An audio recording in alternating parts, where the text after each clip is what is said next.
know what she wanted and had to go get it without being caught. Kiss that, kiss that, kiss that.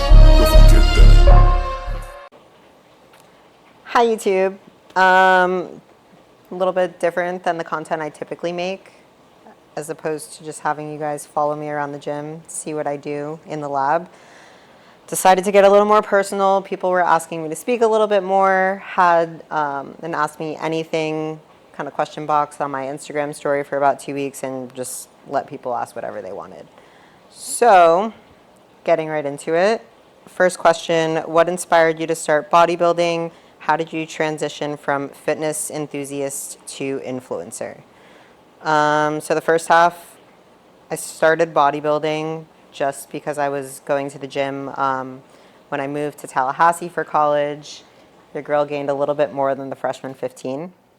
When I came back home for the first time, my mom straight up told me I was fat. Then I saw my grandpa like 2 days later and he said the same thing. And I was like, all right, yeah, got to do something about this. So that kind of just got me back into being active. I always played sports my whole life, but like actually got me into the gym. But I was more so like a cardio bunny. My ex actually is the one that got me into like actually lifting. And then when I started just like following more people that were professional bodybuilders, I was like, damn, I'm trying to look like that. So I think that kind of sparked the interest. How did you transition from fitness enthusiast to influencer? I really wouldn't even call myself an influencer. What makes someone an influencer? I don't really know. I still think I'm just a fitness enthusiast, but neither here nor there. Next question. How long are your leg day workouts? So with my new coach, my plan on every single workout is 4 sets of 15. And I think it's like 8 to 10 workouts she has me doing on my leg days. I have 4 lower body days too. So it depends on what lower body muscle I'm working out. Is it quads, is it hamstring, or is it glute focused? But I would typically say it's somewhere between 1.5, 2.5 hours. Do I speak other languages? Yes, I speak Spanish. Spanish was actually my first language. Definitely not the language I'm stronger in, though. How do you balance the demands of training, content creation, and personal life? I would say just finding a schedule and committing to it. I feel like when you're sporadic with your timing of things, it's kind of hard to stick to a consistent workout plan. So for me, like I know if I were to go home from work and vibe for a little bit, I'm probably going to stay my ass there. It does help that I'm a personal trainer, so I'm in the gym a lot regardless. But before I started doing that, I would always make it a point to just go straight from the office to the gym. That way I just get it out of the way. And being that my work schedule is pretty consistent, I try to keep the same days and hours. I do have 2 days on the weekend where I don't work. And if I do work, it's for like an hour or two just training people. So I leave the weekends for like time with friends and family. I have 1 rest day a week, so that helps also. It was a lot harder when I was a full-time student, so I don't know. For me, having multiple things on my plate is something that I enjoy. It makes me feel productive. I know that's not the case for a lot of people, but I would say just trying to get like a fixed schedule or regimen is going to be the easiest thing to balance everything in your life. Can you share any challenges or setbacks you faced on your journey to getting your pro card and how you overcame them? Being that I have never even competed, I would say I'm not even yet on the journey to getting my pro card. I feel like once I compete and I'm nationally qualified, then I would say that journey to getting my pro card has begun. But in the meantime, like challenges I've faced is just having to choose between like a social life and my goals in the gym from time to time. I've had to say no to a few dinners, a few parties, some vacations I've been invited to just because it doesn't align with my work and workout schedule. And now being that I'm in prep, like I definitely am having to say no to a lot more things than I would before, but it just depends on how bad you want it. Like, do you want to go out with your friends and party more than you want to win that pro card. It's kind of what it comes down to at the end of the day. Just that discipline over motivation kind of concept. What's your take on the use of performance-enhancing drugs in bodybuilding, and how do you think it impacts the sport's image? It's a good question. My take on the use is it's normal. Everyone does it. If you're a professional and not in the natural bodybuilding league, you're on gear. It is what it is. A lot of people are surprised when I tell them that like Arnold was on gear or The Rock was on gear. So I think that in and of itself goes to show like the little understanding and great misconceptions behind the whole concept of taking gear. I think it impacts the sport's image because a lot of people think like, oh, I'll just hop on the same cycle that X, Y, and Z took because he looks fucking crazy on stage and I'll just look like that. I think if people were more open about their usage of gear and like the pros and cons of it and just all the science behind it, then there would be better understanding and people would stop equating bodybuilder success to the amount of gear they're taking. And that kind of goes into the next question. How do you feel about fake natties? I think people should be more open about the gear that they take. I feel like if there was less ambiguity behind it, then there would be less teenagers hopping on SARMs and people taking Tren without ever doing blood work before, during, or after the cycle. So, yeah, I'm not a fan of fake natties. I get it because you don't want normal society to attribute your gains and physical appearance to just, oh, he takes gear, that's why. Because I do know that there's a lot of hard work put in, obviously. The gear doesn't do the work for you. It's enhancing the work that you're putting in, hence the name performance-enhancing drug. How do you stay motivated on days when you don't feel like training or creating content?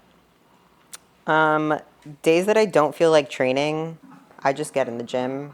And if I'm there, I'm gonna fucking put in work. Like I'm not just gonna show up and half-ass it. Again, it has nothing to do with motivation. There's days that I don't even want to get out of bed. I'm sure you can all relate to that. You don't even want to go sit at your desk from 9 to 5, especially adding on top of that, sweating your ass off for 2 hours right after. Like, why the fuck would anyone be motivated to do that day in and day out, year after year? So again, just goes back to like, how bad do you really want it? If I see professionals that I'm trying to get to their level working day in and day out, then what sets me apart from them? Like, I have to put in the same amount of work if I want to be on the same competitive level as them. Body image and self-esteem are huge topics in the fitness community. How do you maintain a healthy mindset amidst the pressure to look a certain way? I feel like this is something that I dealt with more so when I first started working out, just because looking at me, you couldn't really tell that I worked out, even though I was working out like 5 to 6 days a week. So that was kind of rough for me. Just like, damn, I'm putting in all this work and no one can even like noticeably tell I work out. But once you kind of realize that you're not doing it for anyone else and you're doing it for yourself, that goes out of the window. And now being that I do look like I work out when people look at me, I don't really feel any pressure to look a certain way. Obviously, when I'm bulking and your girl got like rolls hanging out, it's not the most confident phase, but I understand that that's something that I have to go through to get the final look that I want when I do cut. So it's just understanding like sometimes you have to go through uncomfortability to get to the end goal that you ultimately want. Can you share your thoughts on the representation of women in bodybuilding and fitness media?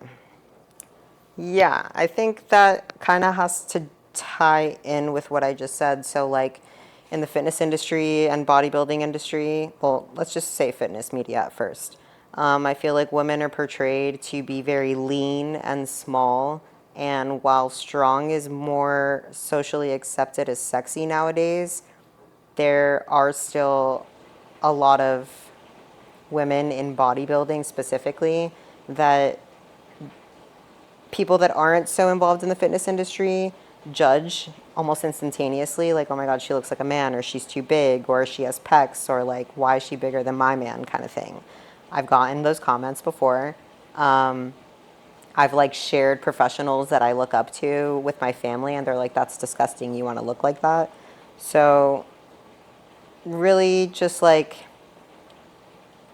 the representation is what it is. Those are how those people look. They live that life day in and day out, and they're happy with what they look like. Other people that are not in the industry are not going to understand, and I think that kind of applies to anything. Like if you're a car guy and you're spending thousands and thousands of dollars on a car, someone that doesn't give a shit about cars really isn't going to understand why you're doing that. But again, like, it's your life. Do what makes you happy. Live it how you want to. You're not living for other people's understanding. And if you are, then you're never going to be happy, regardless of what passion you have. What advice would you give to young women looking to get into bodybuilding or become influencers in the fitness industry? I know as a girl, for me anyway, stepping into the gym was kind of uncomfortable, being that I had like no idea what I was doing, and I think that's a big part of why I was just doing cardio for hours every day. I would honestly say just like try to find someone in the gym that looks like they know what they're doing. I know the gym can seem like an intimidating place, but honestly, all of my best friends that I have now, I've met through the gym or through Instagram from the gym reposting them or whatever the case may be. A lot friendlier of a community than you would assume.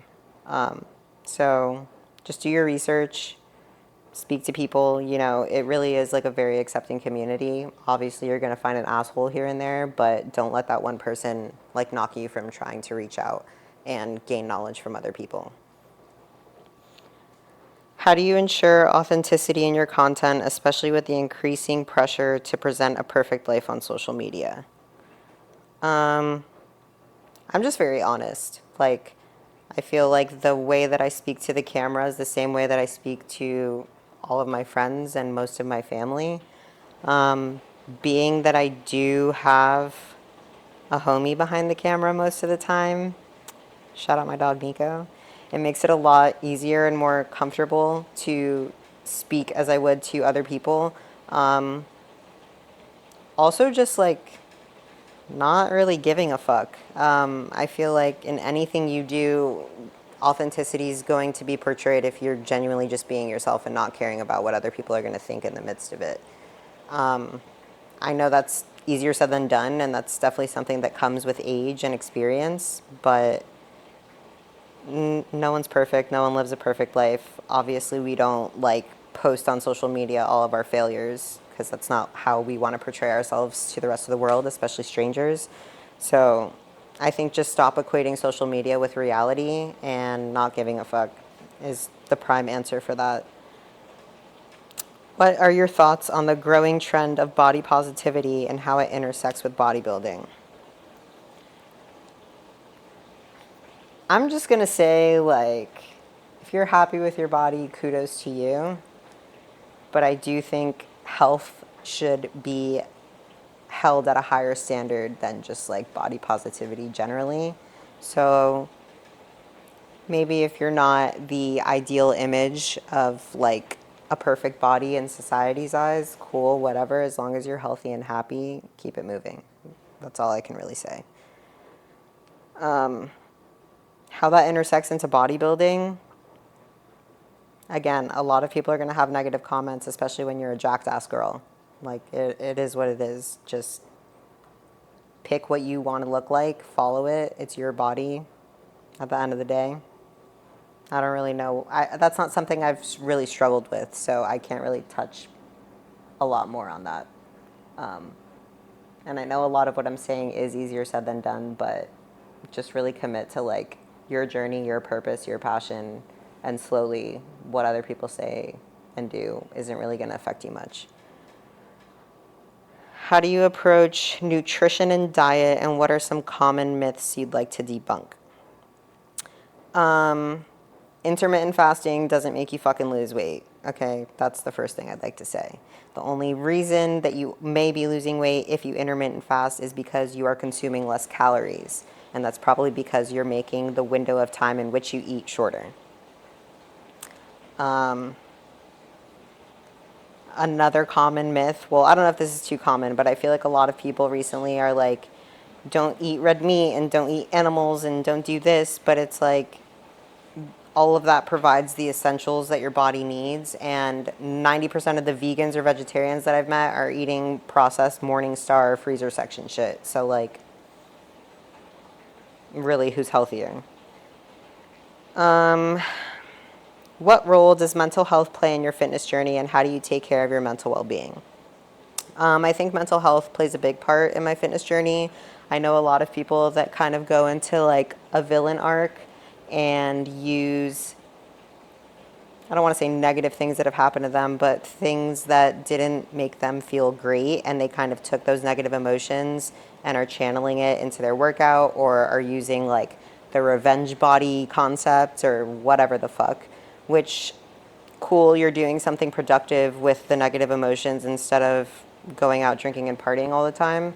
So kudos on that concept. But I think going to the gym as like a mental release or a way to get mental clarity overall is just better, because at the end of the day, whatever negative thing happened to you, you're going to get over it eventually. And if you're only using that negativity to put in the work, once you get over that, what's really going to be inspiring you?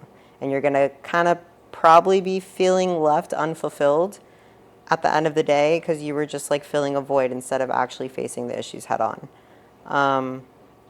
For me personally, I think working out has helped a lot with my mental health, not just because of the physical aspects, like all the dopamine and endorphins that are released during the workout, but just taking pride in like putting myself through that discipline is something that's really big for me. Like I said, if I can do it, if the professionals can do it, you can do it too. And that doesn't just apply to fitness. I think that applies to anything you're really passionate about. What's been the most rewarding moment in your bodybuilding and social media career so far?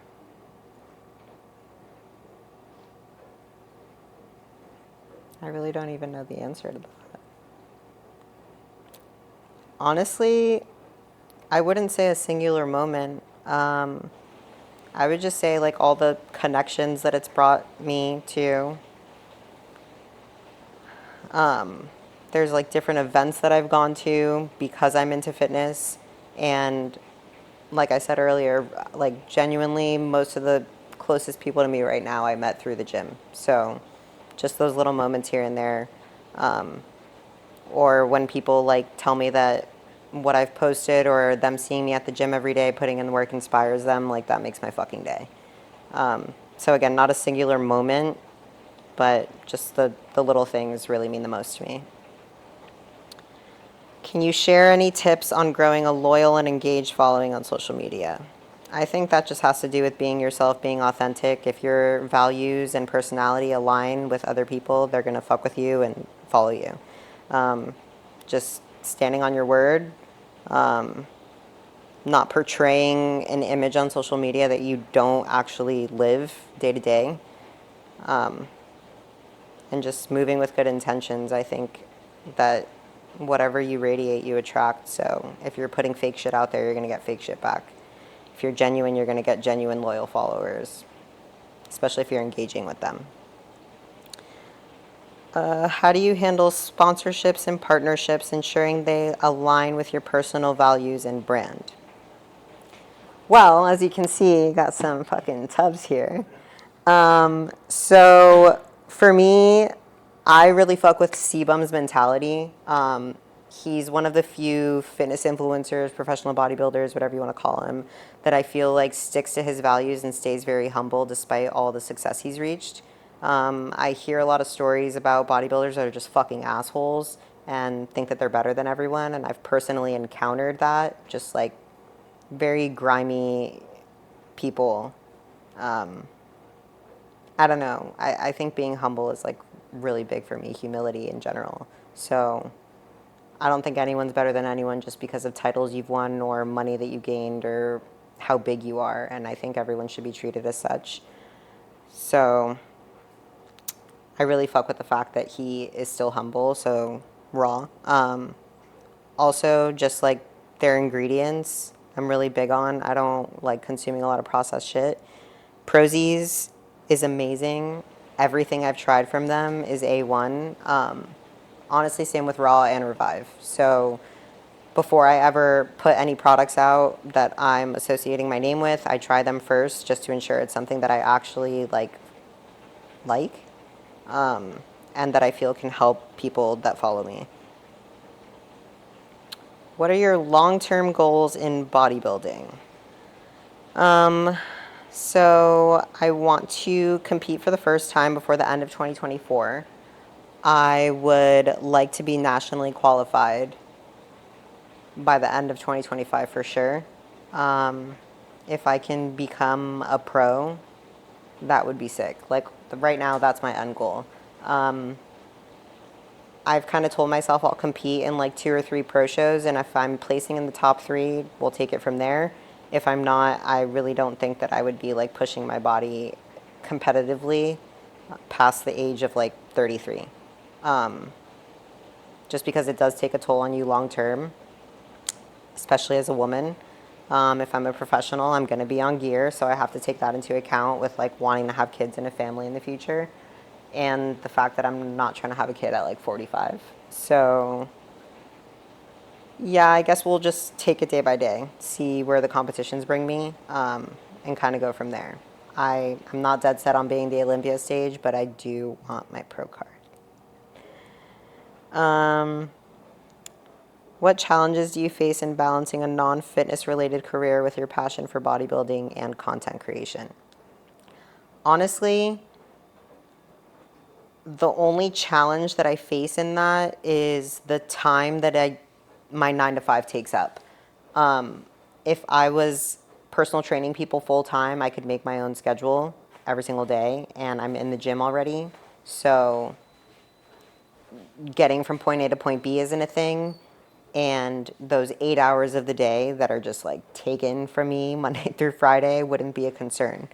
However, it is nice to have an office job with a pretty consistent schedule because, like I said, that consistent schedule is what keeps me in the gym 6 days a week.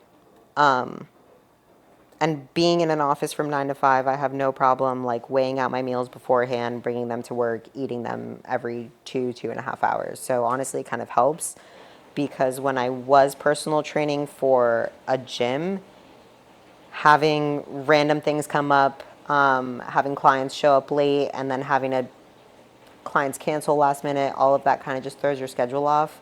And that was messing low-key with my water intake, the timing of my meals, timing of like pre-workout, all of that. So honestly, having the non-fitness related career is kind of cool in most aspects.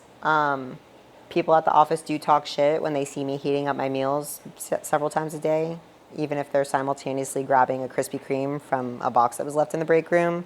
But again, it is what it is. You're doing it for yourself, not for other people. What advice do you have for others who are trying to pursue their passions while managing a demanding full-time job? I'm honestly not going to sugarcoat it. We all have the same 24 hours. If you want it that badly, get it done. I was a full-time graduate student getting my master's degree while working a full-time job, my office job from 9 to 5 as a project specialist, and I was personal training, so as a part-time job. I'm done with school now. I still work the full-time 9 to 5. I still do personal training on the side. I coach a few group classes. I have online clients, so it really is just a matter of how badly you want it. For me, I would rather put in all the work in my 20s and early 30s so I can live comfortably when I'm older and spend more time with like friends and family then, as opposed to kind of just like cruising right now and suffering later on in my life.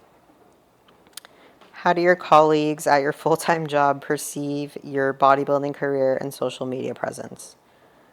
So most people at my full-time job, I don't think know about my social media presence. My direct manager actually follows me on Instagram, but he doesn't say anything about anything I post and like doesn't comment on anything.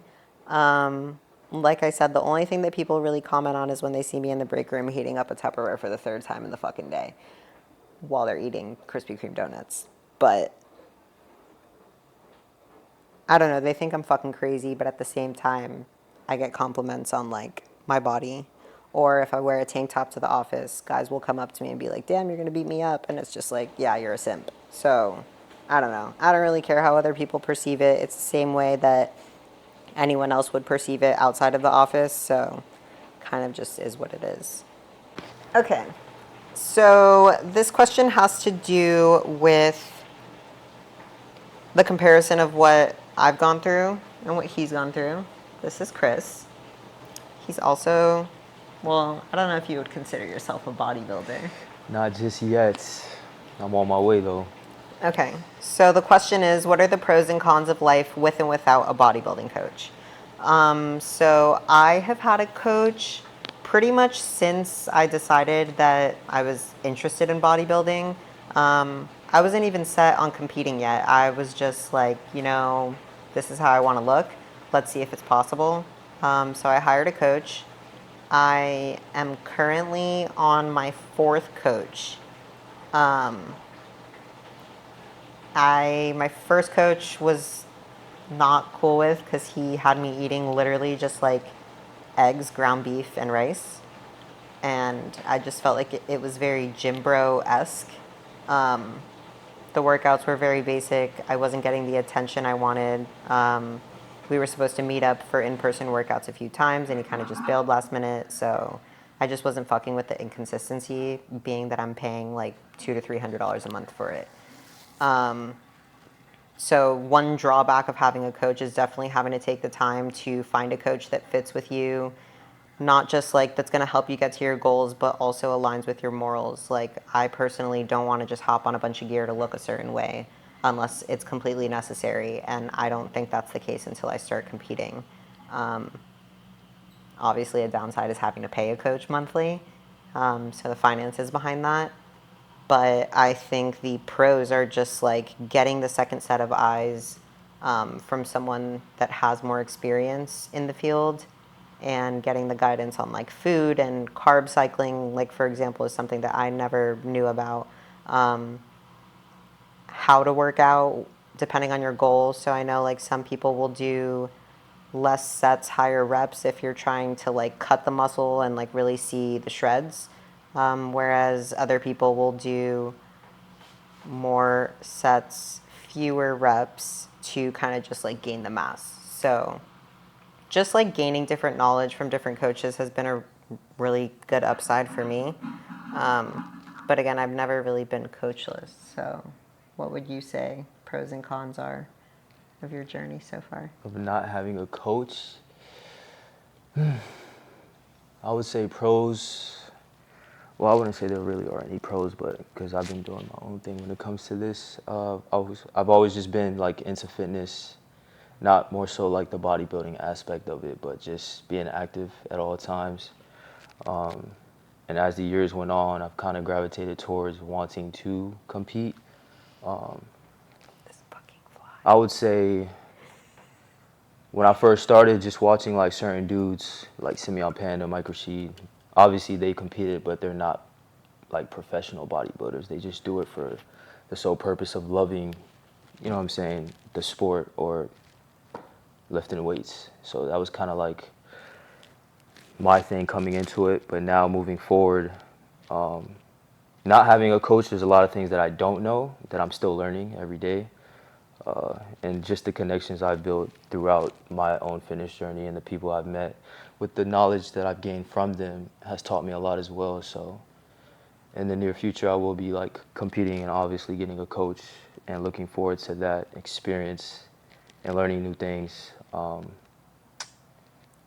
So being that you plan on hiring a coach and being that you have worked out for so long without a coach, why would you say that you're not yet a bodybuilder? Like what would make you consider yourself a bodybuilder? Going through the stages of prep, actually stepping on stage. So you would say I'm not a bodybuilder by that standard? I'm speaking from my own personal feeling towards it because I feel like I'm more so like athletic, because I'm not just one dimensional when it comes to the bodybuilding thing. Like I do a lot of other stuff rather than just. Yeah, but you could be okay. Like Simeon Panda, you just said he's not like a pro IFBB pro whatever, Yeah. but like people still consider him a bodybuilder. Yes, yeah, I get that. Like I think you can be an athlete and a bodybuilder. That can just be like your specialty. You're right. I just kind of I used to sway away from just being like labeled as a bodybuilder. He said, "Don't put me in a box." But yes, you can be multiple things at once. So, I just grew to understand that. But yeah, am I missing anything with that question? I feel like I answered it. I think you answered it pretty well. Yeah. So you can stick around for the next question. So the next question is, describe the worst date I've been on. Thankfully, I have not been on a lot of shitty dates. Yeah, I feel like I don't really tend to go on dates with people that I don't know. Most of the time when I date people, it's like a friend first, or we at least like get to know each other as friends first, so that I can feel out if it's going to be a shitty date and just avoid it entirely. This really isn't that crazy of a story. So long story short, I matched with this guy online that I went to college with. I knew him because my roommate like went to formal with him and I went to the same formal. So really we didn't know each other super well. But kind of just caught up. We were both kind of fat in college. So like now we were both kind of fit. So we're talking about that. And just decided to like link up for dinner and drinks. So I get to his house. Very nice house. The inside was not so nice. If you've ever been inside of a frat house, that is pretty much what it was. Just like reeked of tree. There was ash everywhere. Like just random box packages. Just Dirty as shit. Yeah, just like not taken care of. Mind you, this man's like almost 30 now. So that was a little sour taste in the mouth off rip. Smoked some Johns there and then went to the restaurant. And homie was just like tweaking, like tweaker vibes all day. And like, I feel like I pick up on people's energy very easily. So that was just like a lot for me. Like I was just on edge the whole time. So maybe it's more of a me thing than a him thing, but whatever. Proceeds to tell me that like wakes up at 4 a.m. to work out every day, only eats 1 meal a day, takes Adderall every day, which like cool if that's your lifestyle, that's you, but like totally not my lifestyle. And it was almost just like he hadn't changed much from college, and like I've changed a lot from college, so it was just like the vibes were not aligning, whatever. Mind you, I went into it as more of like a catching up with a friend or like getting to know an old acquaintance more. But afterward I got a text like, hey, I couldn't read your vibe. Were you fucking with me or not? So yeah, not that crazy of a date, but definitely wasn't a great one. Didn't get a second date, I'll tell you that much. But yeah. Should I answer the question about the ducks and horses? Yes, honestly. I would take the duck though. Okay, so the question was, would you rather fight one duck that is the size of a horse or 100 horses that are the size of ducks? I think I would take the 100 duck-sized horses. That's crazy. Just because a horse is fucking massive. Yeah, but like, horses are also strong as hell too. So imagine 100, and ducks aren't really that small. Imagine. Bro, but like I feel like if a duck is the size of a horse, that thing will bite you and like that's Yeah, a but KO. it's a duck biting you? It has a bill. Yeah, but just slap that shit. Like. Yeah, you're gonna slap a horse? I mean, horses are big as hell though, I ain't gonna lie to you. Exactly, especially if it's like a stallion, bro. Damn, yeah, that's right. Yeah. I might change We my need answer. specification. Is it a pony or is it a stallion? A stallion. The biggest of the biggest. Okay, well, yeah. I had more questions that came in, but I ain't really trying to bore y'all for forever. I know I'm a fucking yapper. Facts. So I kind of just took what I felt would be the most interesting. I know most of it is fitness related, being that my page is primarily a fitness page. But yeah, that's a fucking wrap, my guys. I don't know if you're mocking me or turning into me. A little bit of both. So yeah, if you like the more personal shit, you want to hear my dumbass talk more, then let me know, leave a comment. If you want me to shut the fuck up and just work out, let me know, leave a comment. I do both at all times, so it just depends on what you guys want to see recorded and posted. Yeah, as you see all these pretty little things, raw, code BLUTIN, Prozis, code BLUTIN10. So Prozis literally sells everything: clothing, workout gear, vitamins, chocolate-covered protein waffles, Fire. 0-calorie sugar syrups, like literally everything you could think of. Raw sells protein, pre-workout, anything Everything. like supplement related, really. They also sell clothing now. You can see my cute little raw socks. Can you see them? Can you see them, Nika? My socks? Okay, cool. Yeah, raw, whatever. Oh, I'm wearing CLB shorts. Let me stand the fuck up. I don't even know if you could see my shorts. CLB? Yeah, I'm sure they could see Okay. it. Could be Luton on that too. Yeah. This is Chris, one of the people that I've become super close with through the gym. You want me to plug You one? want to, yeah, plug yourself in.